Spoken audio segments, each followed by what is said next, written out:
Hamas ने युद्ध विराम समझौते के तहत 3 इजरायली बंधकों को शनिवार को मानवीय सहायता संगठन रेड क्रॉस के माध्यम से रिहा कर दिया। ये बंधक लगभग 500 दिनों तक कैद में रहे। सीज फायर समझौते के तहत अब तक ये बंधकों के बदले कैदियों की 5वीं अदला बदली हुई है। लेकिन जिस तरह की दयनीय स्थिति में बंधक लौट रहे हैं, उसे देखकर हर कोई हैरान हो रहा है। हमास की दरिंदगी का शिकार इन बंधकों की हालत छुपाए नहीं छुप रही। यही वजह है कि अब अमेरिका काफी गुस्से में है। अमेरिकी राष्ट्रपति डोनाल्ड ट्रंप के कड़े रुख को दोहराते हुए अमेरिकी विदेश मंत्री मार्को रूबियो ने हमास को सभी बंधकों को रिहा करने को कहा। उन्होंने 3 बंदियों की वापसी के बाद सभी इजरायली बंधकों की तत्काल रिहाई की अपील की। रूबियो ने कहा कि कैद में 490 दुख देने वाले दिनों के बाद एली और ओहद आखिरकार इजरायल में घर लौट आए हैं।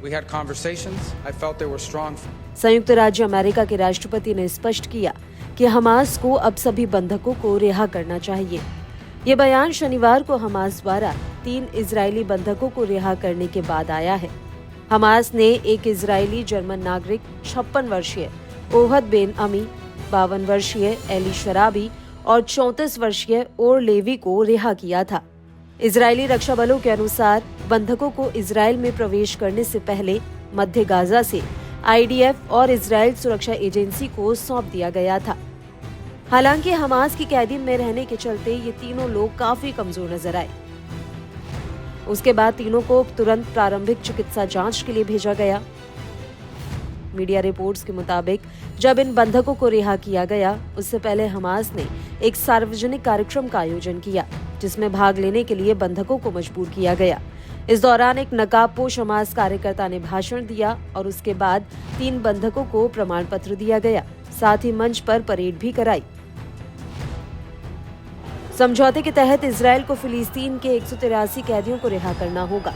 इजरायल ने समझौते के तहत नेगेव में केजीओर जेल और वेस्ट बैंक में ओफर जेल से 183 फिलिस्तीनी सुरक्षा कैदियों को रिहा करने की तैयारी शुरू कर दी है। इन कैदियों में 18 ऐसे ही हैं जिन्हें आजीवन कारावास की सजा सुनाई गई थी, जबकि 111 कैदी युद्ध के दौरान गिरफ्तार किए गए थे। वहीं 72 कैदी वेस्ट बैंक और पूर्वी यरूशलेम से गिरफ्तार किए गए थे।